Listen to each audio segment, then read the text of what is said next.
The dazzling lights of a New York City studio couldn't hide the tension building on set. It was a live U.S. political panel show, the kind that pulls in millions of viewers nightly.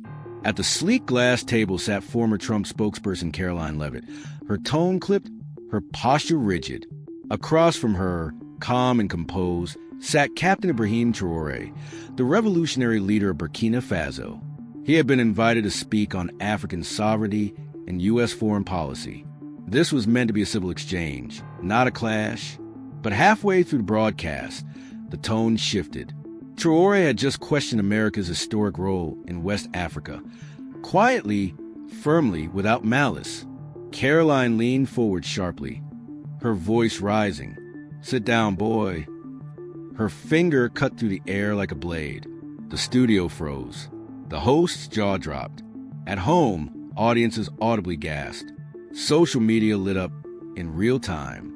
But Traore didn't flinch. He didn't shout. He didn't walk off.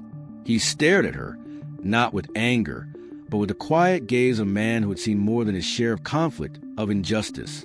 He looked at her like he was seeing beyond her words, into something older, deeper. Then he stood, slowly, not out of rage, but with the stillness of a soldier who had buried brothers, of a leader who carried the weight of a wounded continent. He stepped toward the edge of the stage and turned to face the stunned audience. The silence was electric. "I come from a place," he began, voice soft but certain, "where boys become men before they're allowed to dream." No one blinked. "You can call me boy on this stage," he said, now turning calmly to Karoline. "But where I come from, boys carry nations on their backs. They fight so their people can eat. They lead because no one else will." Karoline's face twitched. She had leaned back in her chair, arms folded, as if expecting to win by dominance.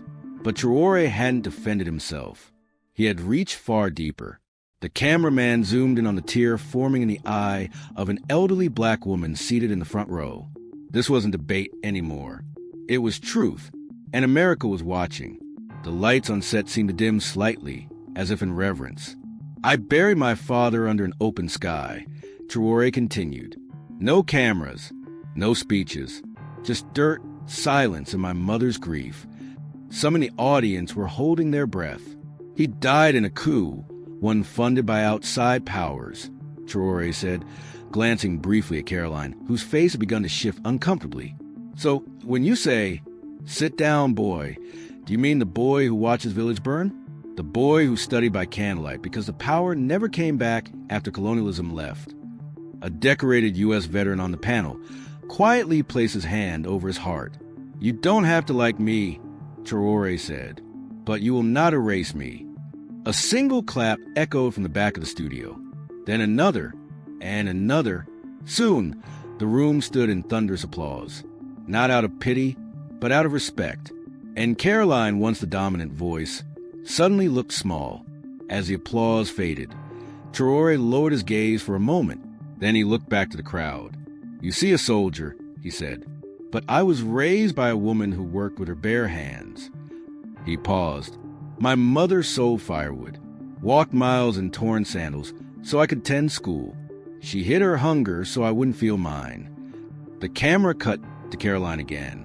Her smirk was gone. "She never told me to sit down," Traore said. "She told me, stand up even when it hurts."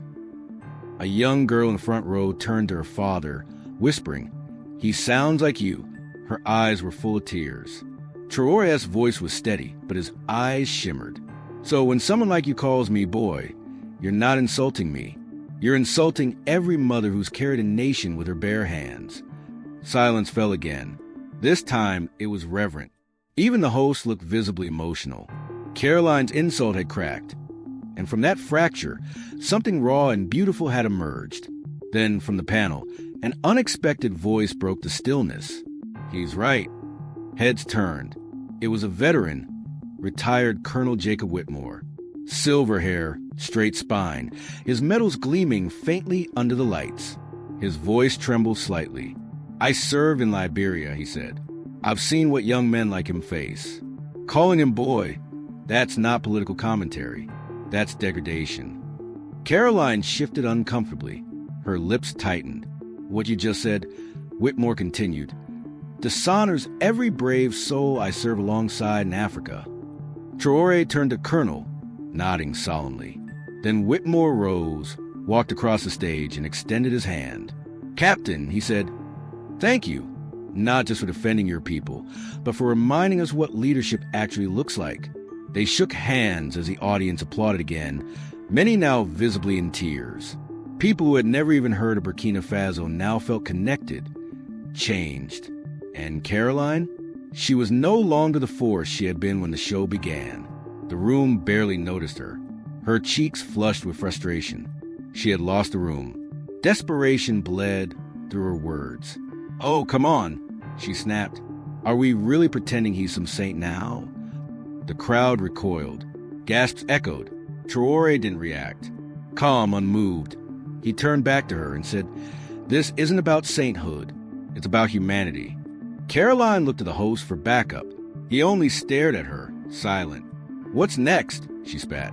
"We apologize for being American?" A young black woman in the audience rose. Her voice shook. "No," she said. "We apologize for being cruel." It wasn't just a rebuttal. It was a wound laid bare on live TV. And this time, Karoline had nothing left to say. She was losing, and she knew it. Karoline Leavitt had underestimated Captain Traore. Her arrogance was unraveling in real time, live on national television. As Traore calmly sat back down, the camera zoomed in on his face. There was no anger in his eyes. Something far more unsettling to people like her lived there, a powerful stillness. He was completely, unwaveringly unshaken, a silence heavier than any words fell across the studio.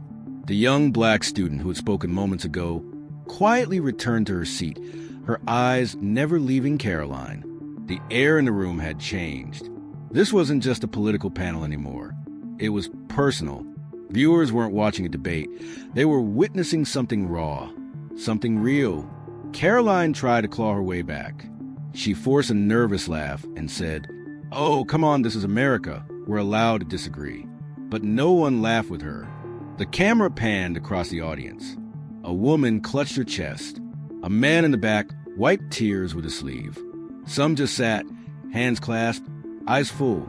Traore leaned forward, voice low but clear. "Disagreement is healthy," he said. "But disrespect kills a conversation." He locked eyes with her. "And if you kill the conversation, you kill understanding." Applause swelled again, slower this time, deeper. It wasn't a celebration. It was something closer to mourning. Karoline sat motionless. The insult she had weaponized minutes earlier was no longer echoing through the room. It had been buried under dignity, under truth. Then, quietly, Traore reached into his jacket and pulled out a worn, folded letter. Its edges were frayed, the creases deep. "This," he said softly, "was written by my younger brother, 2 days before he was killed protesting for food." The room froze. No applause now, just silence. He slowly unfolded the letter. The host leaned in slightly, lips parted, as though holding his breath. Traore read, voice steady. "Big brother, if I die, promise me they won't forget why." Gasps echoed. A woman in the audience began to sob, holding the letter up to the light. Traore looked out at the crowd. "So no," he said, "I will not sit down, because I carry the memory of those who were forced to kneel." Karoline blinked rapidly. Her hands trembled beneath the desk. For once, she had no words. Outside the studio, the clip was already racing across social media. Millions shared it under a single word: "Watch." As Traore carefully folded the letter and returned it to his jacket, a stillness settled over the room. Even the studio crew had gone silent. No whispering, no typing, no movement, just breath being held. Above, one of the lights flickered faintly. Someone in the control room wept. Then the host spoke, his voice barely above a whisper. "Captain Traore, is there anything you want to say to the American people watching tonight?"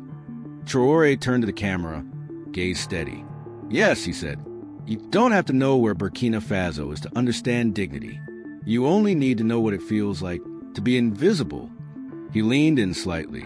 "I've never asked for pity. I asked for eyes at sea. Karoline's jaw clenched. Her plan, whatever it was, had collapsed. She was no longer the center of anything. Traore hadn't stolen the show. The truth had. Then something no one expected happened. One of the camera operators put down his equipment. Quietly, humbly, he stepped onto the stage, walked to Traore, extended his hand, and said, "Thank you for reminding me what honor looks like." And that was only the beginning. The audience remained frozen as a middle-aged black woman in the third row slowly rose to her feet. She didn't wait to be called on. "I didn't come here to speak," she said gently, "but I need to say this." All eyes turned to her. "My son served in Afghanistan. He came home in a box." Her voice cracked.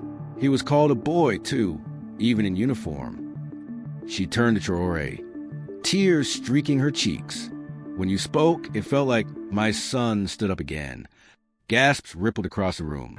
The camera zoomed in. Traore nodded toward her, not with words, but with something heavier, a shared pain. Karoline shifted slightly, as if preparing to interrupt, but even she could feel it. This moment wasn't hers anymore. Then the woman added, quietly but clearly, "America doesn't need louder voices. It needs deeper ones. It needs men like you, not people who talk over pain." The room shattered into applause. A standing ovation, not for performance, but for reckoning. Karoline clenched her jaw. This was supposed to be her moment, her platform, her rise. Now she was fading. "This is a setup," she hissed into her microphone. "This isn't journalism. It's emotional theater."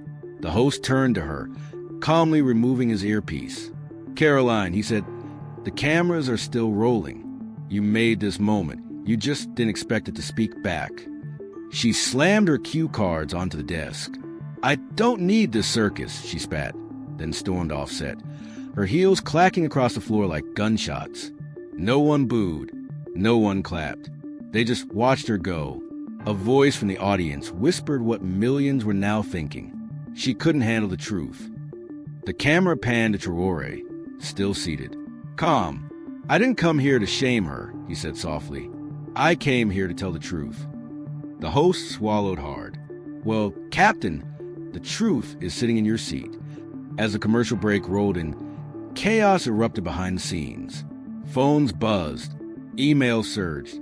Then came a message from the White House press team. 3 words. "We saw everything." No one knew exactly what it meant, but everyone knew it mattered. When the show returned, the lights rose again. The host leaned forward one last time. "Captain Traore, do you believe America can truly hear voices like yours?" Traore turned to the camera, not with fire, but with unwavering clarity. "Yes," he said. "But first, America has to listen, especially when it's uncomfortable." Then he told one last story. "Last year, I visited a children's hospital in Chicago," he said. "There, an 8-year-old girl had drawn 2 flags side by side, BurkinaFaso's and the U.S. She had written beneath them, 'You're both fighting for us.'" Tears filled the eyes of many in the crowd. "That child," Traore said, voice gentle, "understood unity better than most leaders ever will." And in that moment, America wasn't just watching. It was listening. That's when it hit. Viewers across the country felt it at once. This moment wasn't about politics anymore. It was about heart. By the time the segment went viral, families were pausing dinner. Screens lit up in kitchens, bedrooms, subway cars, barbershops. The clip of Captain Traore's quiet strength played on loop. People who never watched political shows suddenly sat frozen, moved not by debate, but by dignity. On Twitter, the hashtag #SitDownBoy flipped on its head, reclaimed, redefined, not in Karoline's favor, but as a reflection of something deeper. Captions poured in. "My dad called me crying, said it reminded him of 1963. I showed this to my students. Half the class wept." Back in the studio, Traore remained poised. Asked if he wanted to respond to Karoline's walk-off, he declined, his voice calm. "She's not my enemy," he said. "She's a symptom. The real problem runs deeper, and it's been growing in silence."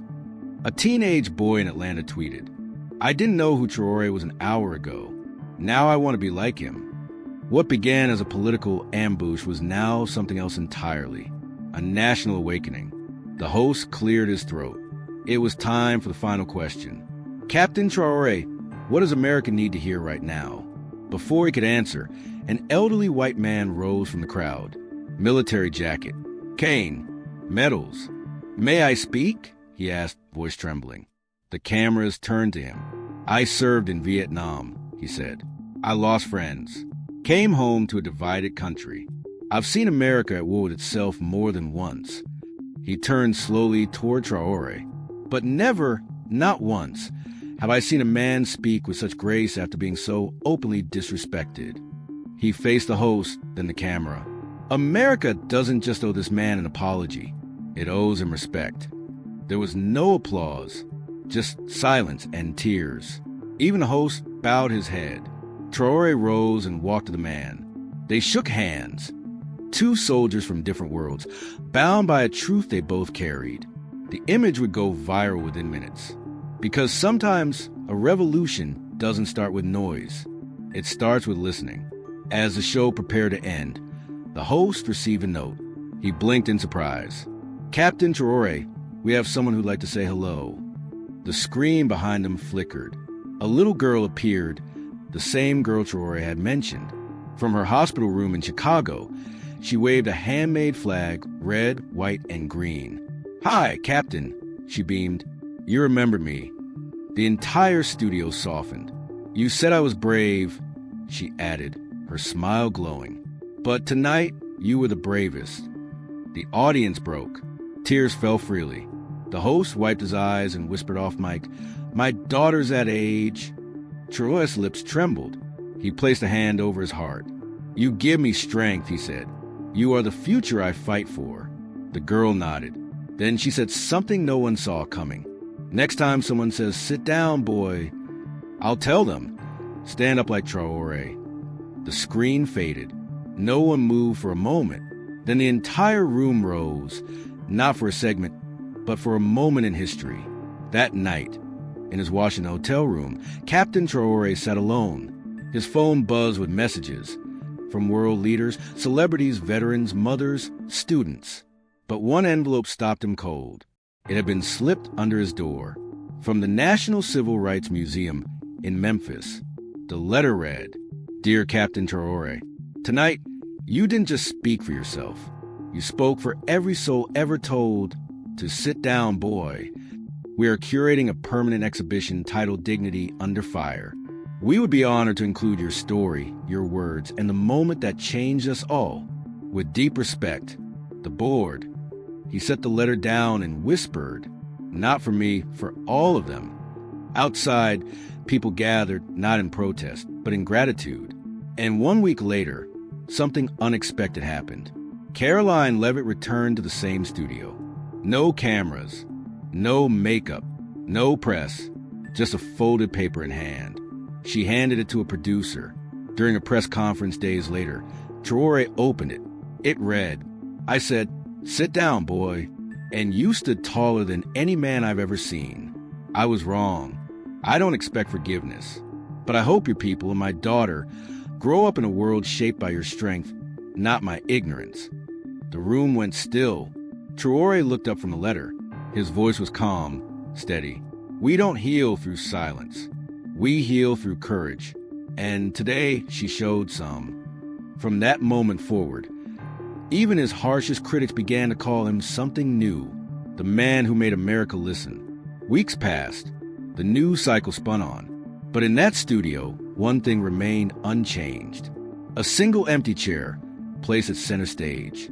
No label, no plaque, just presence. Everyone knew what it meant. Dignity, courage. The day a man from BurkinaFaso walked into a storm and emerged a symbol of peace. Later that year, Traore addressed the United Nations, but it wasn't his speech that broke the internet.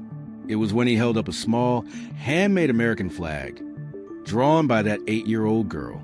This was given to me by a child, he said, who believed I stood for something good. He looked into the camera. That means more than any medal. Then he added, his voice calm but direct. America, don't just clap. Change. If this story touched you, if it stirred something real inside, drop a comment and tell us what moment hit you hardest. If you believe truth, dignity, and grace still matter, subscribe right now. Because here, we don't just tell stories. We tell stories that make you feel. Stories that matter. Thank you for watching. And never sit down when it's time to stand.